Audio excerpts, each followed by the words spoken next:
Opa, que agora parece que é um negócio de transcrição. Não, não tá. Que bom. Beleza. Então, caros, vamos lá. A gente segue, então, para a nossa aula. Hoje, pretendo abordar com vocês toda a parte de tratados internacionais, da estruturação de tratados internacionais, para a gente conseguir falar de alguns deles, né, a importância de alguns deles, de modo, obviamente, amplo. Né? Claro que essa primeira parte da aula de hoje, o que eu quero que vocês entendam? Como nossa disciplina é Direitos Humanos, eu tenho que passar para vocês uma noção de direito internacional, em especial direito internacional público. Tá? Eu não sei, eu não recordo na grade de vocês do curso se vocês vão ter as disciplinas de direito internacional público e privado. Provavelmente sim. Mas eu tenho que passar essas noções para vocês entenderem como funciona a negociação, a estruturação de um tratado internacional para que isso seja compreendido também na estruturação de um tratado internacional especificamente sobre direitos humanos, que é da nossa disciplina, tá? E aí depois, quando a gente for tratar lá da unidade 3, a gente vai falar do que a gente já comentou alguns aspectos dessa situação nas aulas anteriores, de como que esses tratados de direitos humanos eles entram no nosso ordenamento jurídico. Alguns entram como normas constitucionais, né, por emenda constitucional, uma situação específica lá da Constituição, outros entram como normas infraconstitucionais, que alguma parte da doutrina fala até que eles são supralegais, quer dizer, eles são abaixo da Constituição, mas acima das outras normas. Então, assim, dependendo da classificação, vai falar que isso não existe, né? Que é só infraconstitucional e ponto. Isso a gente vai ver depois, tá? O que eu tenho para falar para vocês, então? Então, na seara de tratados internacionais, que é o que a gente vai falar hoje, eu tenho relações de direito internacional público e privado. Então, eu quero que vocês entendam o que é público e o que é privado, tá? Basicamente, e tenham na mesma compreensão a relação que a gente tem dentro do nosso ordenamento jurídico. Quando eu falo para vocês direito público, o que vocês têm na mente? Vocês já tiveram provavelmente essa noção, porque vocês já estão no segundo semestre. Direito público, lembra naquela relação que eu falei para vocês, indivíduo e Estado? É isso. Direito público envolve o Estado. Tá? Então, envolve todas as disciplinas que vocês tiverem, que envolve especificamente a estruturação do Estado, e em muitos casos, não só a estruturação do Estado, mas a atuação do Estado em relação ao indivíduo, vão fazer parte do direito público. Então, direito constitucional, direito administrativo, direito eleitoral, essas disciplinas vão fazer parte do departamento de direito público, se a faculdade estruturar isso dentro do, vamos falar assim, dentro da administração da faculdade, dentro da parte de organização de uma faculdade, o departamento de direito público envolve essas disciplinas. E o departamento de direito privado? Ele envolve aquelas disciplinas que têm a ver com o trato entre indivíduos. Então, direito civil, por exemplo, que vai resguardar a relação civil. Não quer dizer, obviamente, por quê? Não quer dizer que não haja interferência do Estado, porque quem faz a norma? O Estado, né? Mas a preocupação aí é regulamentar a vida entre os indivíduos. Beleza? Então tá. Outro aspecto que eu quero falar para vocês que também se aplica à nossa condição. Em direito internacional público e privado, assim como na nossa, quando a gente fala de estruturação de tratado, a gente está falando de pactos. E aí a gente tem todos os princípios que são aplicados dentro do direito civil nosso, de resguardo da celebração de um tratado, de um contrato, a gente tem também num tratado. Só que, obviamente, numa seara diferenciada. Uma é seara internacional, outra nacional, tá? Então, vocês vão caminhar a graduação de vocês entendendo o direito civil e as relações particulares e o direito público, entendendo a relação indivíduo e Estado. No direito internacional acontece a mesma coisa, só que a gente vai entender isso num campo mais aberto, tá? Não muda muito em termos assim de compreensão das relações, mas muda nas condições jurídicas, nas condições normativas, nos instrumentos que vão embasar todas essas relações.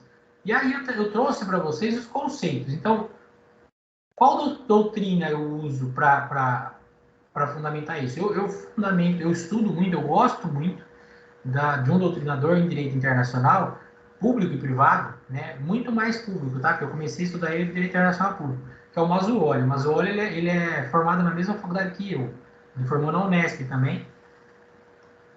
E depois ele seguiu a vida acadêmica dele em outras faculdades. Mas ele é um cara muito bom, Valério Mazzuoli. E a primeira obra dele que ele ficou conhecido assim foi em Direito Internacional Público. Depois ele começou a fazer as doutrinas em Direito Internacional Privado. E aí ele traz para a gente os conceitos de Direito Internacional Público e Privado. O público, o que ele fala? Sinteticamente, Direito Internacional Público pode ser definido como a disciplina jurídica da sociedade internacional.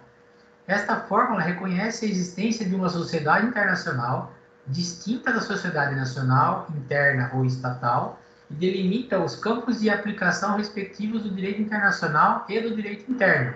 Ele está falando, eu vou ter uma estruturação jurídica e ela vai ser distinta daquilo que eu aplico dentro de cada país, né? Eu estou falando da relação ali entre os estados e eles vão se compor num campo fora daquela relação interna.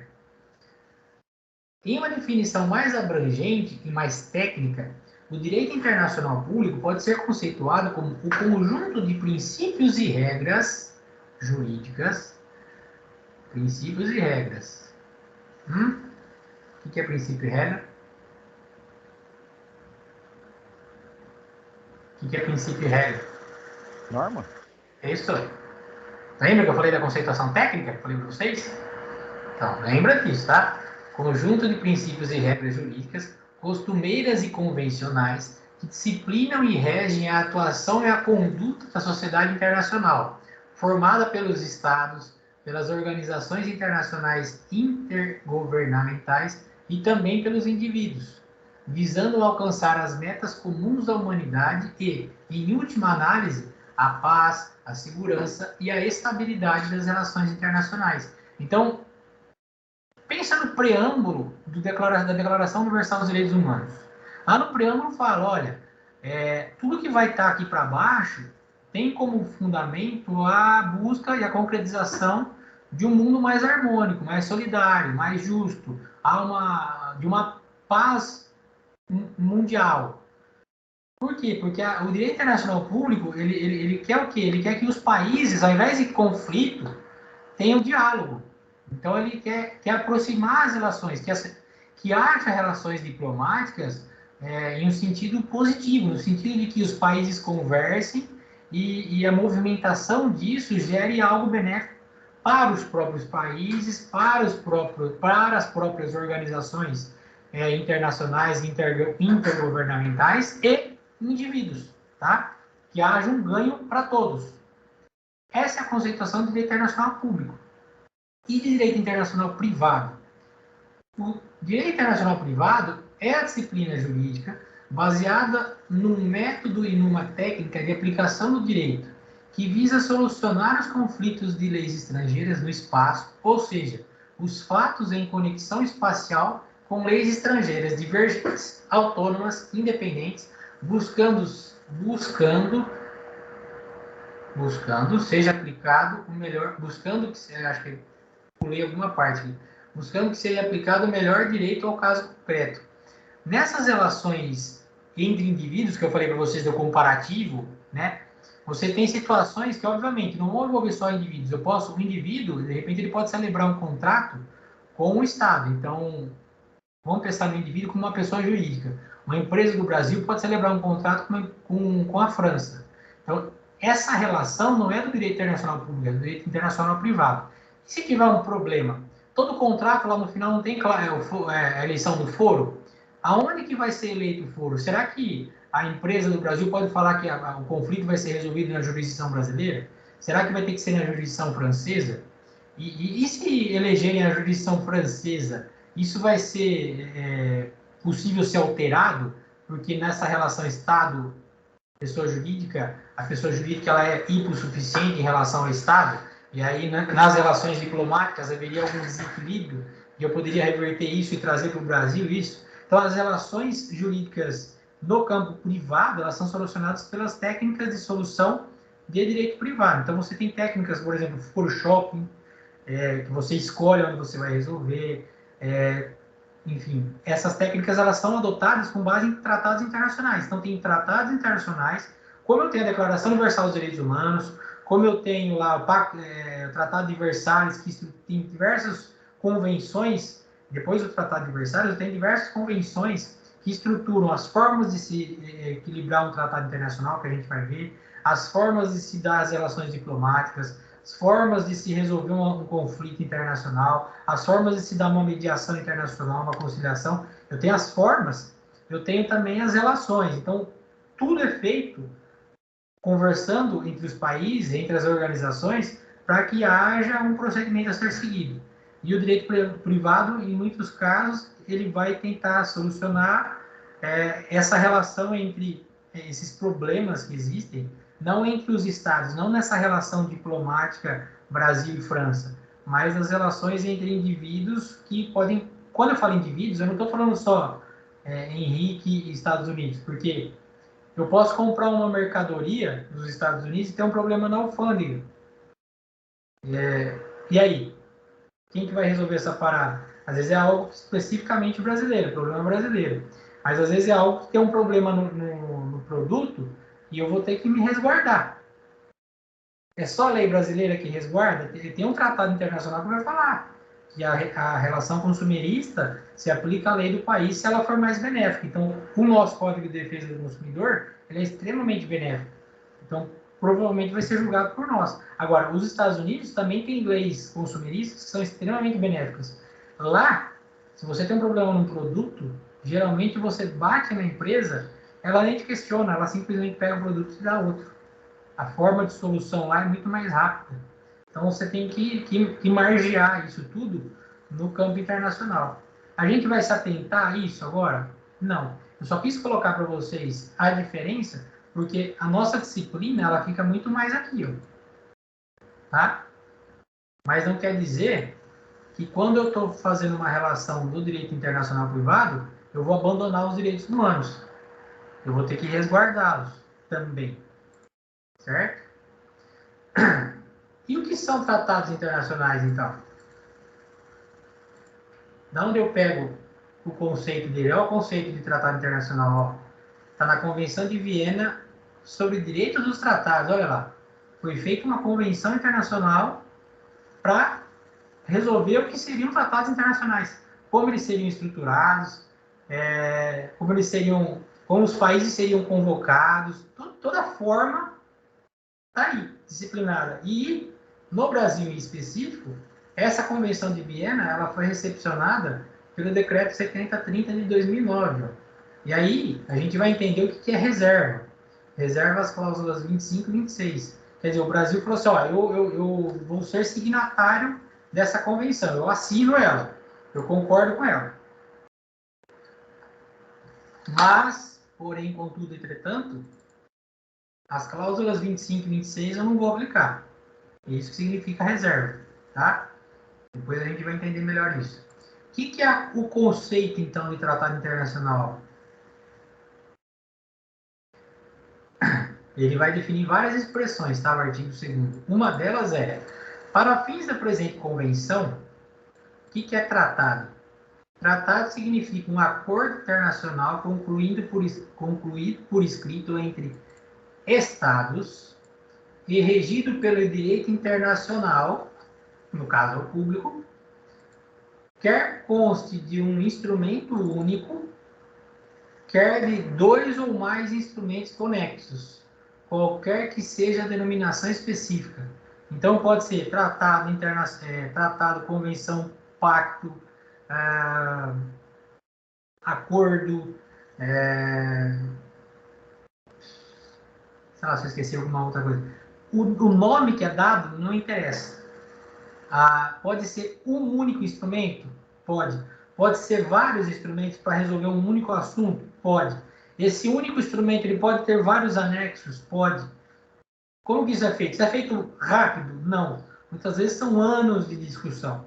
Às vezes ele começa no ano, é feito um esboço, aquilo fica parado um tempo, isso volta a ser discutido. Dependendo do assunto, os países se reúnem. Hoje, por exemplo, como tem a ONU, então eles podem, parte dos países da ONU, às vezes todos se reúnem, conversam sobre determinadas temáticas, é estruturada uma ata, aí ficam apontados algumas questões preliminares, esses assuntos ficam sendo debatidos ao longo do tempo, aí se estrutura uma minuta básica, essa minuta básica volta a ser discutida depois de um tempo. Então, assim, às vezes são anos a fio para se estruturar um tratado internacional, que às vezes não necessariamente vai ser único, ele vai ter vários apêndices, enfim, condições técnicas ou condições textuais que vão compor. E a doutrina, isso aqui é o conceito legal, tá? De tratado. Como que a doutrina apresenta para a gente o conceito de tratado? Vamos voltar no Masluoli. Como que ele define tratado internacional? Para ele, é um acordo formal de vontades concluído entre estados ou organizações interestaduais entre si, regido pelo direito das gentes e destinado a produzir imprescindivelmente efeitos jurídicos para as partes contratantes. Aí ele tentou abarcar no conceito tratados internacionais do campo público e privado. Então, por isso que eu gosto dele, porque como ele está com o pé nas duas canoas, ele sempre tenta, quando ele pode, abarcar conceitos de forma mais genérica, e aí quando ele vai para o campo específico, ele começa a afunilar. Então, isso é importante. E aí, ó, pode falar. Posso fazer uma pergunta meio fora da matéria? Quantas?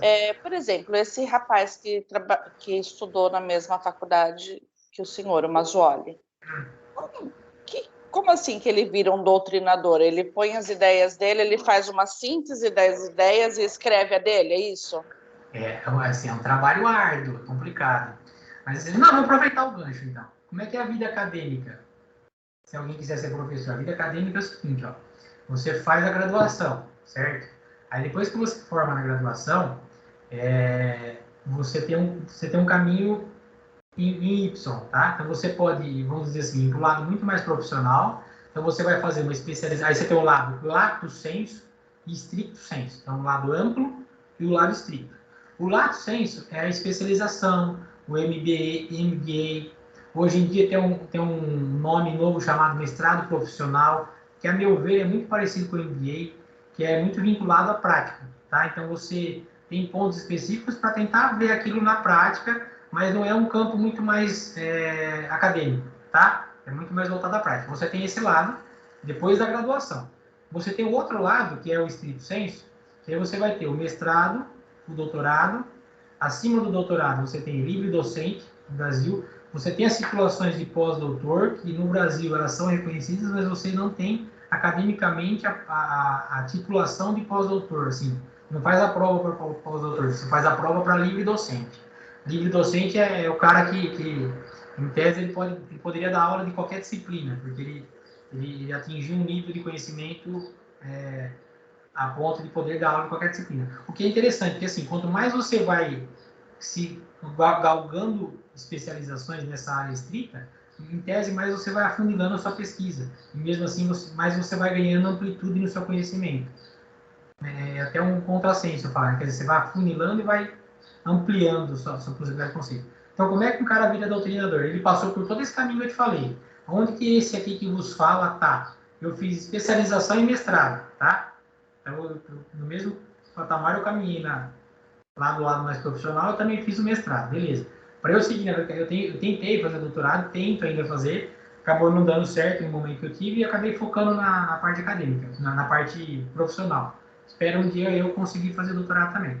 Esse cara, Masluoli, ou outros tantos, eles fizeram mestrado, doutorado, e aí, nessas pesquisas deles, tirando o lado profissional, que às vezes o cara é advogado, juiz, promotor, estou falando das nossas carreiras, tá? Delegado, enfim, ele começa a produzir os artigos dele, os livros dele. Então, às vezes, a dissertação de mestrado dele, a tese de doutorado dele, vira um livro.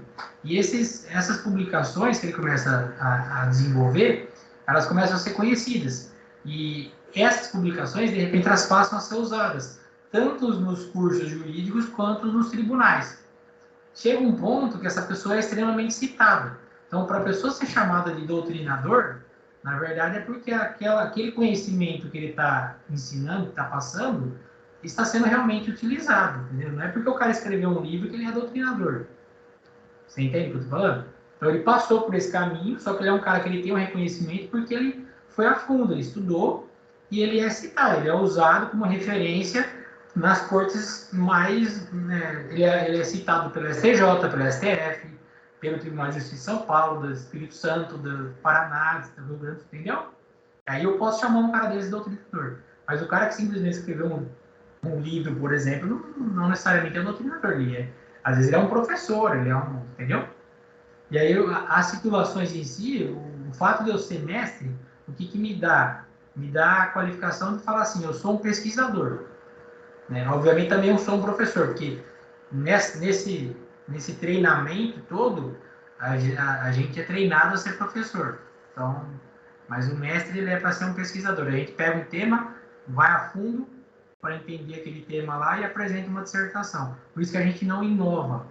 A gente simplesmente entende um tema a fundo. Por isso que a titulação de mestre garante que a gente seja um pesquisador. O doutor, além de pesquisador, ele tem que criar algo, por isso que é uma tese.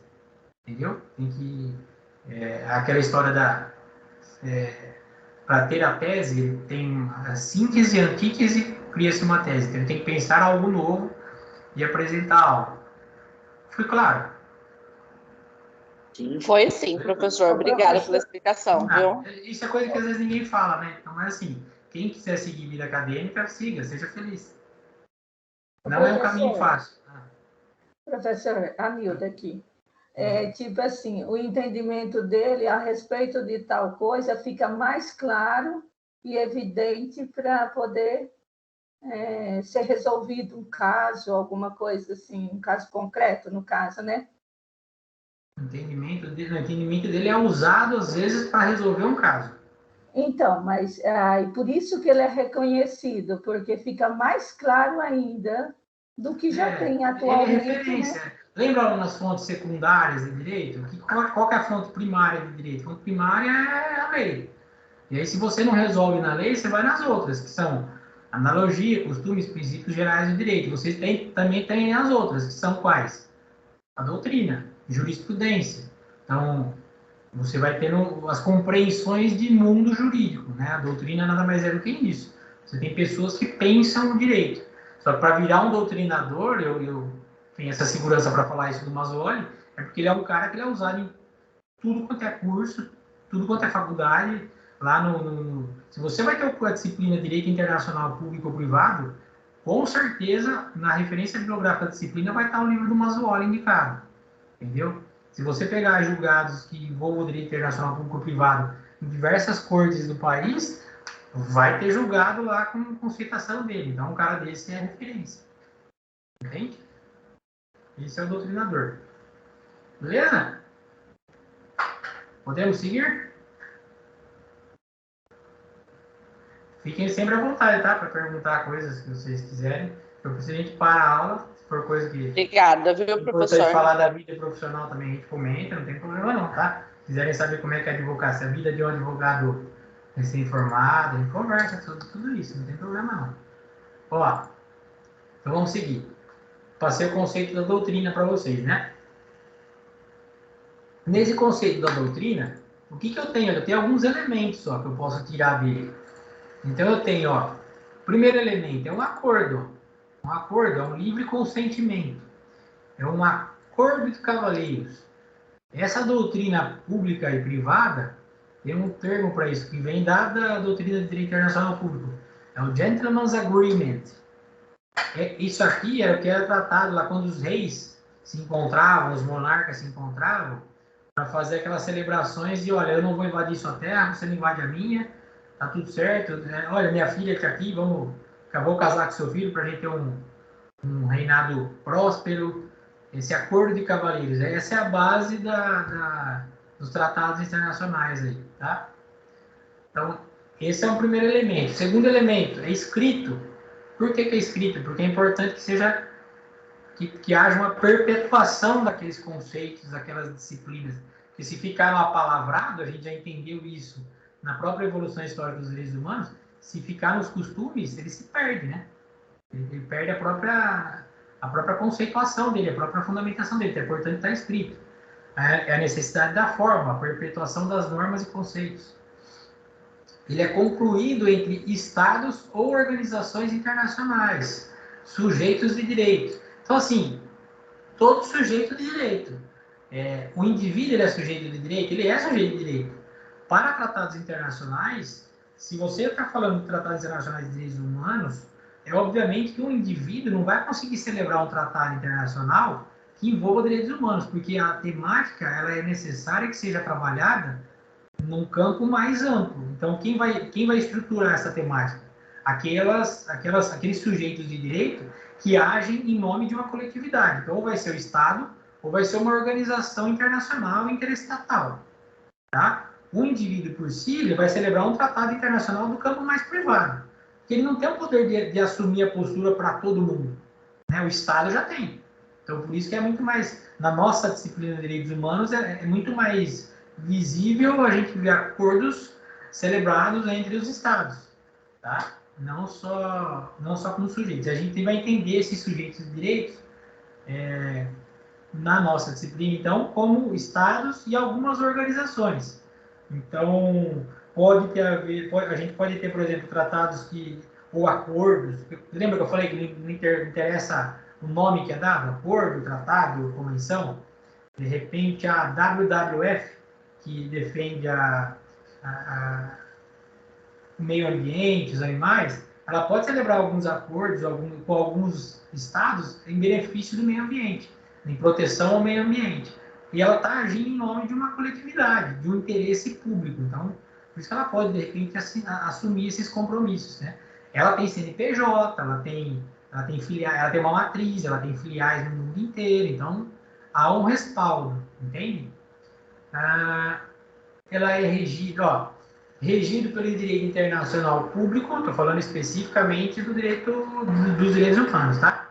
Regido pelo direito internacional público, só que é exigível internacionalmente por suas normas. Então, o direito internacional público toca ela, e aí eu vou ter as regulamentações. A Convenção de Viena, que regulamentou como é que eu vou fazer um tratado internacional, vai falar para mim se esse tratado internacional ele envolve uma seara mais ampla, então, direitos humanos, como é que tem que ser celebrado entre os estados, e se ele envolve uma seara entre indivíduos, então como é que vai ser lá mais no campo privado. Então, a Convenção de Viena também separa para a gente isso. Como a gente está nos direitos humanos, vamos trabalhar no campo mais aberto. É um instrumento único ou em 2 ou mais instrumentos conexos. Então, eu tenho diversos tratados que falam do meio ambiente, da defesa do meio ambiente, da fauna, da flora, da vedação à poluição. Quando vocês forem ter direito ambiental, por exemplo, vocês vão ver que boa parte dos princípios, a conceituação dele, a origem deles, na verdade, vem de tratados internacionais. E aí, eu tenho N tratados que falam, por exemplo, da defesa do meio ambiente.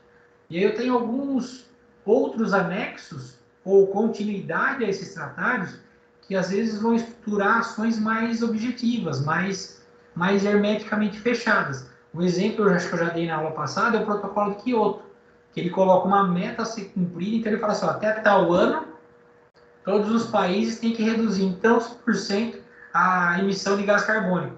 Então, ele é um protocolo que ele tem como base tratados internacionais para que seja reduzida a poluição ambiental, que tem como base tratados internacionais em defesa do meio ambiente.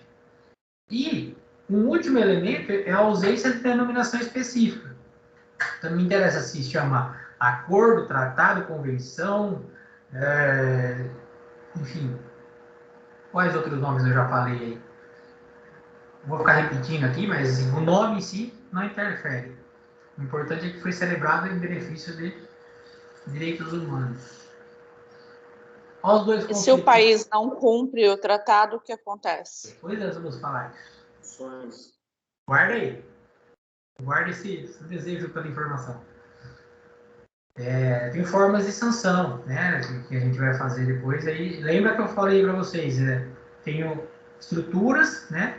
E, obviamente, dentro do campo internacional, vocês vão ver depois a ONU, por exemplo, ela tem a Corte Internacional de Justiça. ela vai aplicar, se o país assinou lá como signatário da participação da ONU na criação das Nações Unidas, e ele não cumpre uma determinação da Corte Internacional, o que pode acontecer? A gente vai entender, tá? Mas aguarde as cenas dos próximos capítulos. Por hora, o que é a reserva, então, que eu coloquei para vocês? São os dois conceitos que eu falei, vamos falar mais para frente, ó. Reserva é uma ressalva, é uma objeção, é a observação de um Estado sobre uma cláusula de um tratado internacional. Observação. Deverá envolver 3 ou mais Estados para não haver subjugação de um Estado a outro. Já vou explicar isso. No caso de apenas 2. Segunda observação. O próprio tratado deverá autorizar a cláusula de reserva. Em direitos humanos, cláusula de reserva é exceção.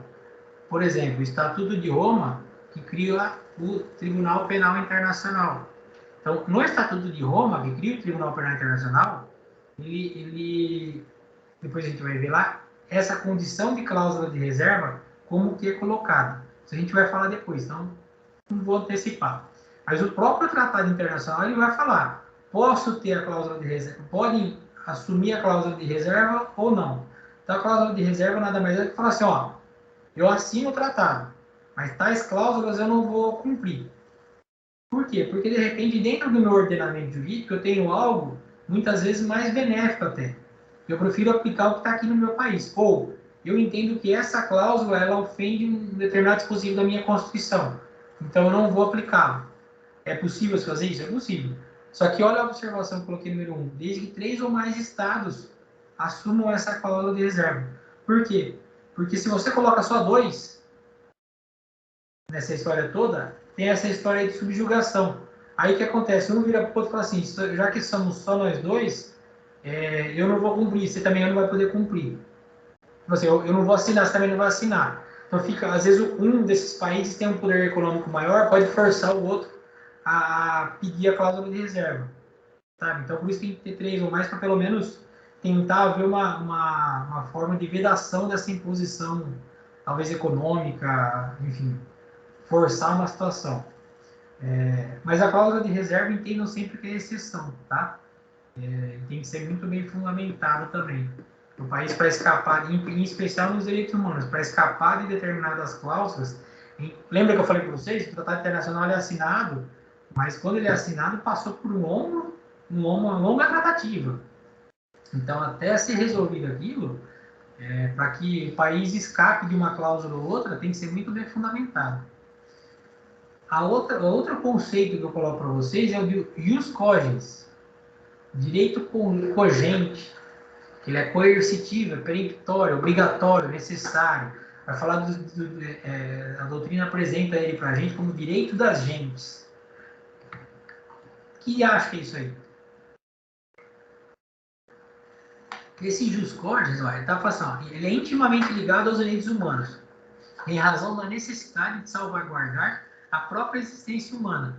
Impossibilita, por exemplo, que tratados internacionais disponham sobre a possibilidade de tortura, sobre a utilização de armas de destruição em massa, como bombas nucleares ou de hidrogênio.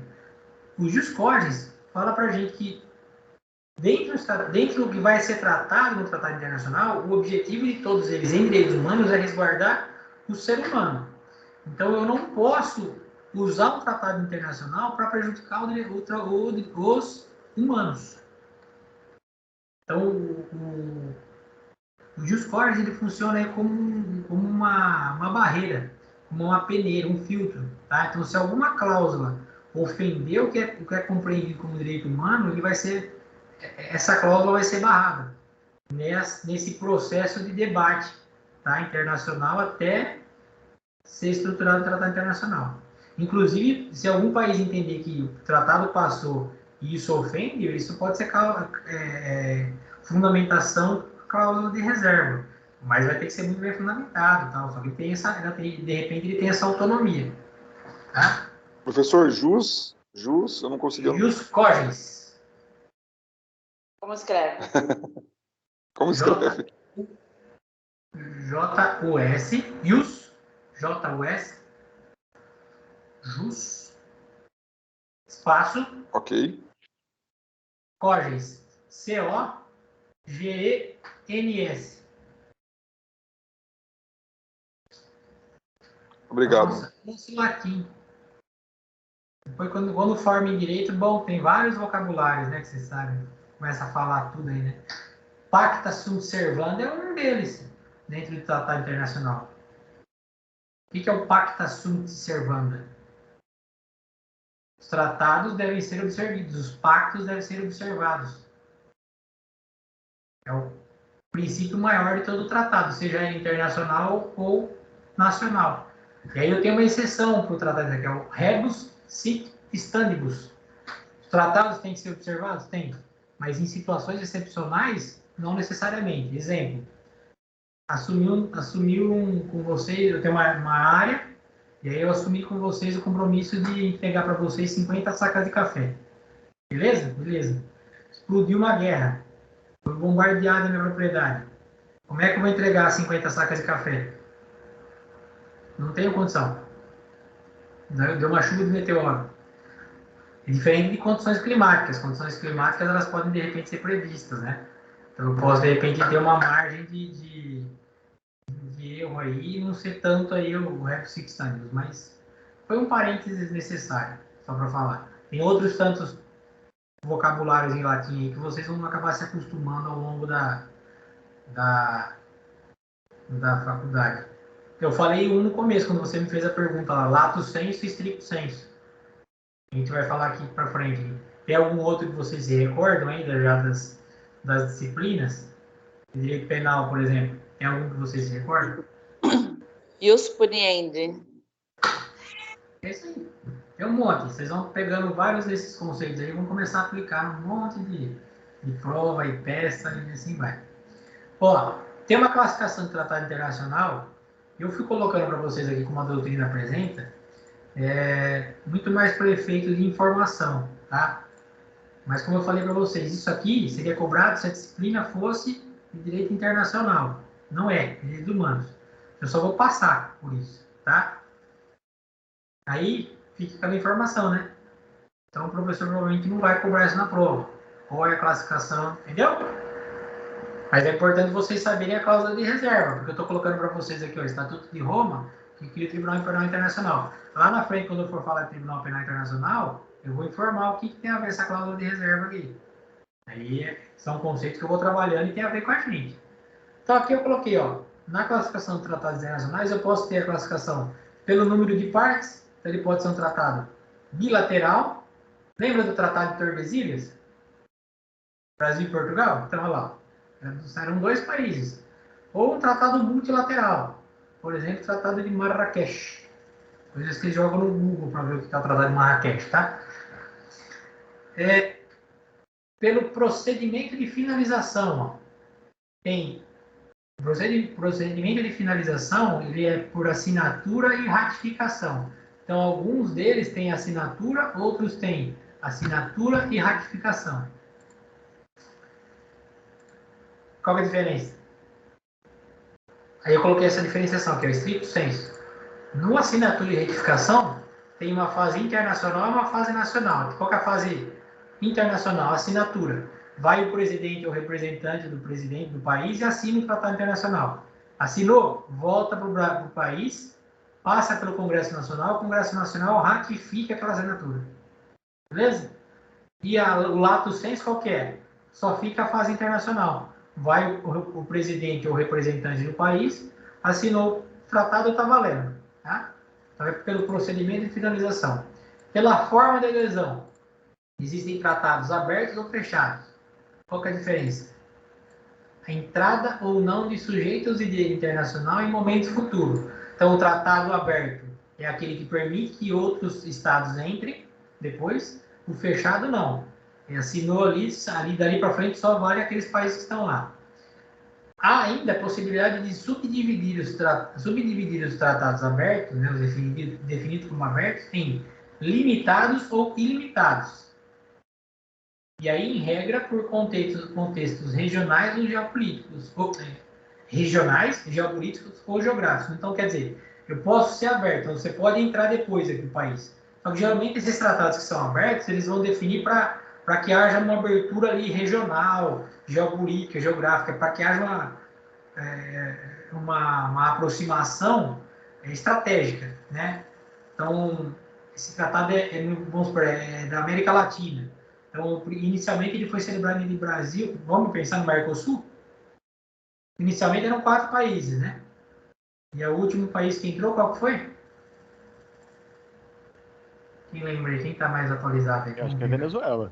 É Venezuela, né? Que foi Mas o que posso estar entrou. para fora, não tenho certeza. Eu posso tentar que eu vou ver aqui, peraí. Uma situação dessa.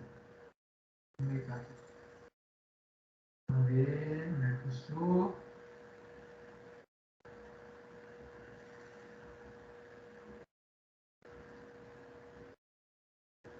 Bela página.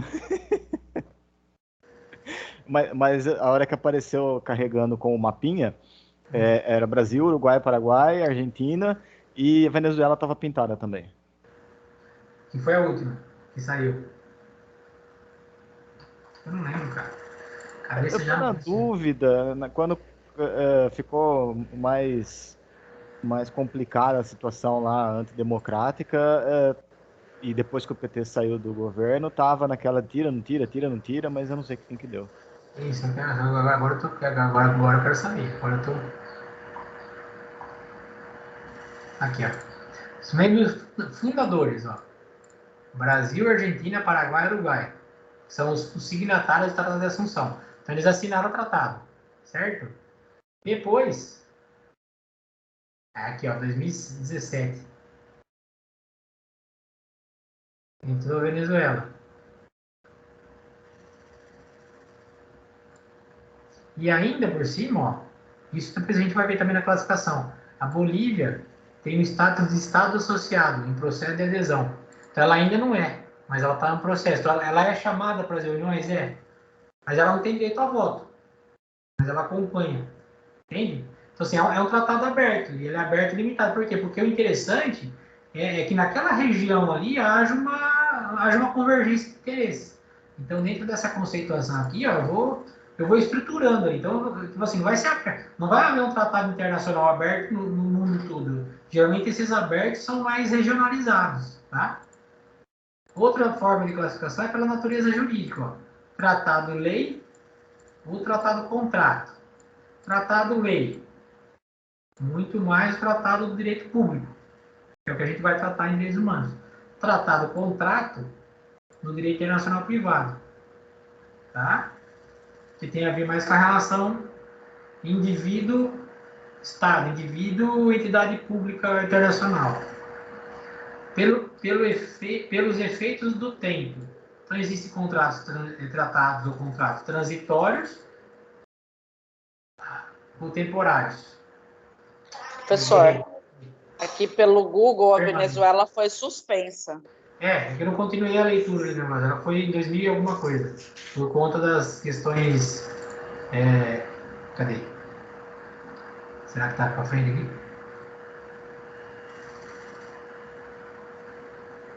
Aqui, ó. 2016. Condiciona a participação a respeito da democracia. 2017 foi condicionado, tá certo? Ele entrou em 2012. Tava na nossa cara. É isso aí. Mas ela faz parte, né? Só que tá suspensa. Mas só queria mostrar para vocês que existe a questão do aberto e fechado aí. Aqui eu acabei colocando na conceituação, coloquei errado. É transitório temporário, que é a mesma coisa, e permanente, né? Permanente assim.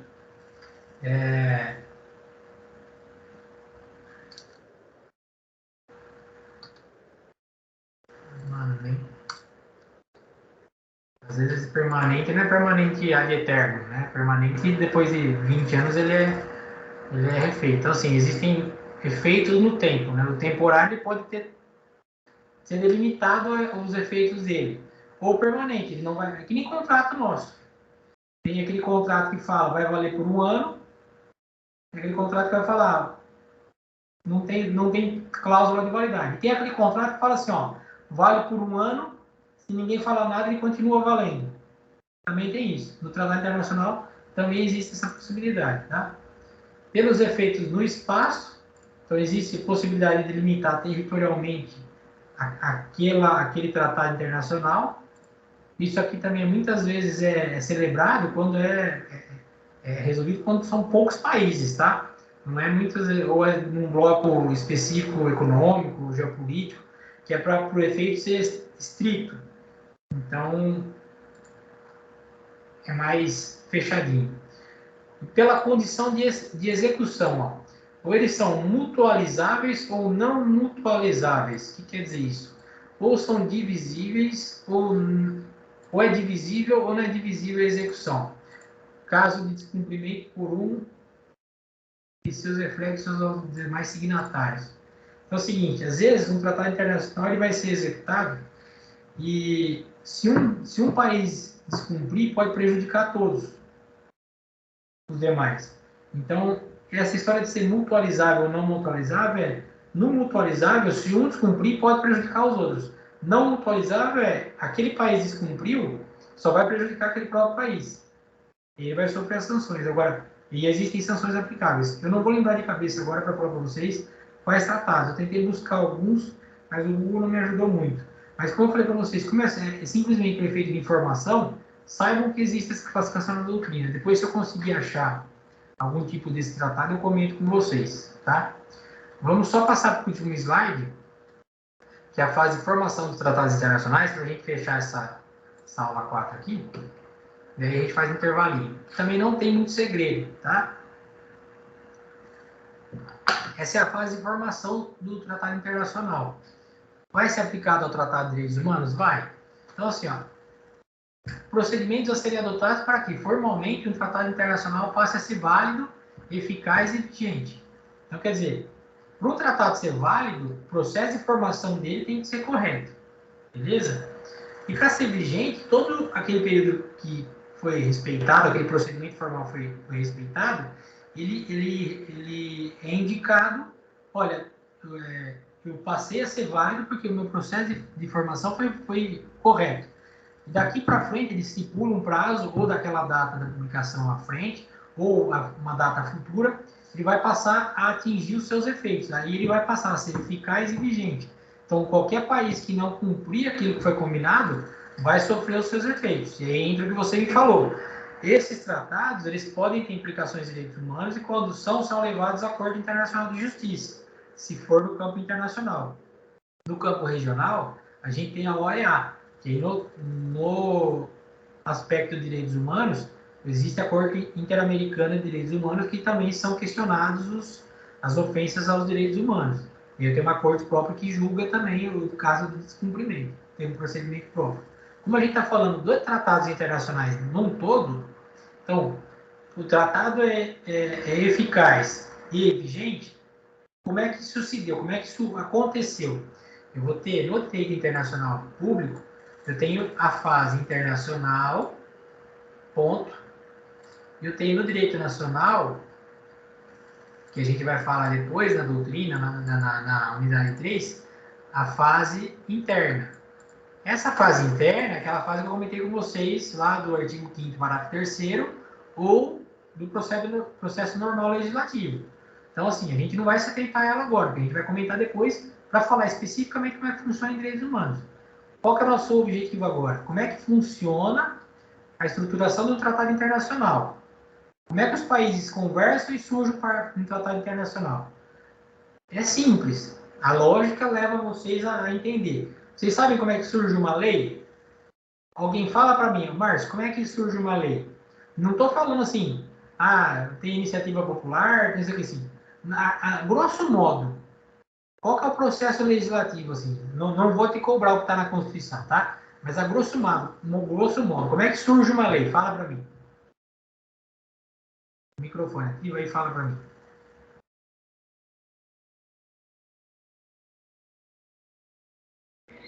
A devida necessidade para organizar aqui a sociedade. Como é que funciona? O pessoal conversa, né? Pega no município, os vereadores conversam um tema, não é isso? E vão debatendo, vão melhorando, vamos vendo os pontos, né? Isso, aí eles botam no papel lá. Acordo. Isso, eles botam no papel, aí faz um projeto de lei, não é isso? Isso. um vereador apresenta o projeto de lei lá. Aí esse projeto de lei é votado, não é? Beleza. Aí esse projeto de lei é votado. Se for votado, vai para o prefeito sancionar ou vetar. Não é isso? Depois volta para a Câmara, ver se aprova o veto ou derruba o veto. Correto. Né? Beleza. Só que isso é um procedimento padrão, assim, não é? Sem muita profundidade. No campo internacional, como é que funciona? Ó, 4 fases. Formação. O que acontece aqui, ó? Negociação, adoção e autenticação. São nomes bonitos. Eu já falei para vocês, a nossa disciplina não é direito internacional. Então, não interessa, assim, não vou passar o conceito específico de cada um. Mas na fase de negociação, adoção e autenticação, basicamente é o que eu falei para vocês agora. Os países conversam, jogam no papel e apresentam um projeto para que seja votado. Basicamente é isso. Beleza? Aí vai ser votado. For votado, é assinado. Beleza? Aí lembra que eu falei para vocês aqui atrás que eu tenho a possibilidade de assinatura e ratificação? Ratificação em frente de retificação, hein? Ratificar é confirmar. Retificar é corrigir. Não vão confundir alhos com bugalhos, hein? Então, eu tenho a fase de assinatura. Então, eu conversei, joguei no papel, votei. Aprovaram? Assinei. Depois de assinado, vou para a fase de aprovação. Essa fase de aprovação é aqui, ó. Quando vai ser referendado pelo Congresso Nacional. Não necessariamente essa fase de aprovação e ratificação vão existir sempre, separadas. Vai depender do país, vai depender da estrutura normativa de cada país. Por quê? Porque vão ter países que essas duas fases elas convergem. Então, no mesmo momento de aprovação e ratificação, a própria autoridade executiva, quando assina, já está valendo. Lembra que eu falei para vocês? E aí o presidente ou a autoridade do executivo simplesmente informa o Congresso Nacional. Certo? Se aquele instrumento normativo internacional vai passar a valer dentro do ordenamento jurídico daquele país, vai existir um procedimento próprio. Mas não quer dizer que aquele tratado não vai ser aplicado no país. Só que ele não é aplicado como norma. É um procedimento específico, porque depende. Mas na doutrina, a aprovação, que fala aqui, referendo do Congresso Nacional, é quando o presidente assinou e informa o Congresso. Fala assim, eu assinei. O Congresso fala assim, beleza, tudo bem. É isso, basicamente. Aí o que é a ratificação e adesão? É quando aquele texto normativo passou a entrar, aquele tratado internacional passou a ingressar no ordenamento jurídico como norma, fonte primária. Até aqui, ele entrou como fonte secundária. Tá? Foi ratificado e aderido, ele vai entrar como fonte primária. Porque ele quer dizer, o Congresso Nacional passou por todo o processo legislativo e inseriu aquele tratado internacional como se fosse uma norma naquele país. Tá? O professor, Fala. como esse tratado internacional, assim, um exemplo que eu acho que funciona também.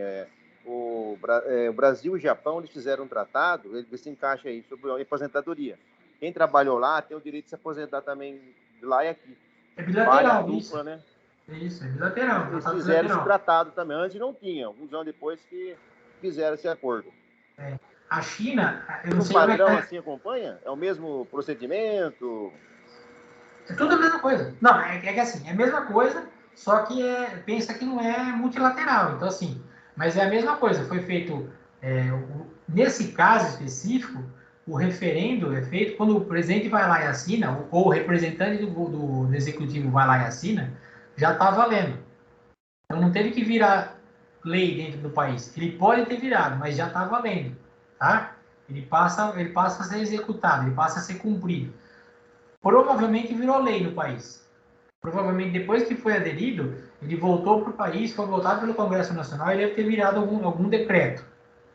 provavelmente. Porque isso é feito por quê? Porque os próprios deputados querem que vire decreto, vire alguma norma para respaldar ainda mais o trabalhador. Mas quando é bilateral assim, o tratado já passa a ter alguns efeitos, tá? Ainda que como fonte secundária. E a última fase que tem aqui para vocês é da promulgação e publicação, que é quando publicado na imprensa oficial do Estado. Então, o presidente assinou lá aquele tratado internacional, vai publicar no Brasil.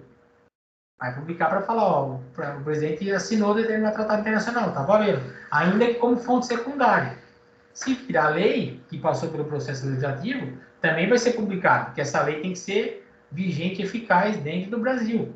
Então, ela tem que ser publicada para que tenha vacatio legis, o período de férias da lei, para que todos entendam aquilo e passem a aplicá-la como fonte primária. Certo? Aqui, ó, tem um organograma aqui mais ou menos, que eu copiei do Mazzoli, que ele coloca, ó, negociação e assinatura, referendo parlamentar, ratificação. Essas aqui são as fases internacionais. As fases internas têm a ver com referendo parlamentar, ratificação e promulgação e publicação. Ele fez meio que essa jogada que eu tentei falar para vocês. Por isso que depende muito da normativa de cada país, essa fase de aprovação e ratificação, às vezes ela pode se mesclar. Então tem uma divergência, às vezes, na forma da conceituação. E é por isso também que eu não posso cobrar de vocês esse tipo de informação numa prova de direitos humanos, porque o meu objetivo não é analisar vocês o direito internacional público, mas vocês têm que ter essa noção de informação, porque depois a gente vai falar do Tratado de Roma, vai falar, sei lá, do Pacto sobre o Zé. Eu acho que é importante vocês terem essa noção para não ficar jogado, assim, entendeu? Mas como é que o país faz o tratado lá, entendeu? Eu acho que é válido dar essa informação para vocês, tá? Na próxima aula a gente fala um pouquinho da ONU e da OEA, para vocês entenderem. Aí eu coloquei uma observação para vocês. Ó. Uma convenção é um compêndio, um compilado, uma reunião de tratados internacionais, debates internacionais entre os sujeitos de direito internacional. Então, quando tem uma convenção, você chamou vários países e eles conversaram e muitas vezes dessa convenção saem tratados, pactos, acordos, tá?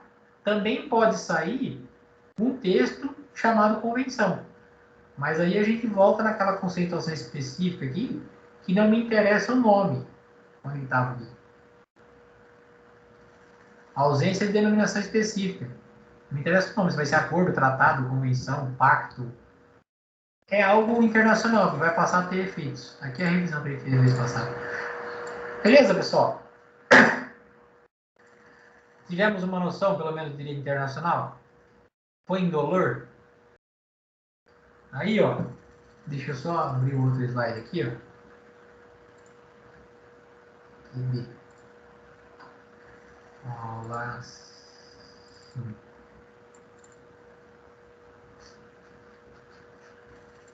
Ó, aí a gente vai falar agora dos sistemas universal e regional. Beleza?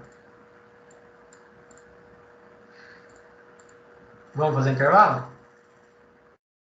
Vamos fazer... Que hora que vocês querem voltar? 10 para as 10? Vamos sim. Pode ser? Então vamos lá. Vamos descansar que eu preciso caminhar e alongar aqui, que a perna já tá doendo aqui. Tô velho aí. Já tá feio o negócio aqui.